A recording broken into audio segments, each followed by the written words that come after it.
Mga Mi, baku-bako at lubak-lubak din ba yung mukha mo katulad nung sa akin? Tingnan mo, kumbaga parang binaha ng flood control. Pero don't worry, meron tayong konting budget dyan. Pero ito nga, makikita mo ang difference mga Mi. Tingnan mo to, di ba? Baku-bako, pero dito, makinis pa rin, fresh pa rin. So ituturo ko sa inyo how to do that. So ito na nga ang gagamitin natin today is the Maybelline Lifter Plump and Glow Foundation. Pero first, simulan natin muna ng moisturizer with sunscreen. Diba? Gaganin mo siya. And pag gumamit ka ng moisturizer and may sunscreen, hindi mo na kailangan mag-primer at hindi mo na rin kailangan mag-sunscreen. By the way, yung moisturizer natin is yung Estee Lauder Resilience Multi-Effect. Kasi 47 na akong tanda ko na. Tapos ito nga yung foundation natin, one pump lang mga Mi. Tapos gumawa ka lang ng bilog na kasing laki ng face ng brush na gagamitin mo. And again, ito yung gusto nating ma-achieve, yung fresh and natural lang compared dito na baku-bako. Tapos, dip your brush on the foundation. Make sure saturated yung buong bristles. Tapos, magsasart ka on the center of the face going out.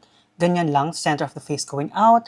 Dito sa may ibabaw ng labi, going out. Sa ilalim ng chin, going out. Pati na rin sa forehead, going out. Tapos, okay lang yan na may streaks. Pero gagamit tayo ng damp sponge. Isaw-saw mo dun sa natira na foundation. Tapos, tingnan mo, you're gonna press it from the center going out.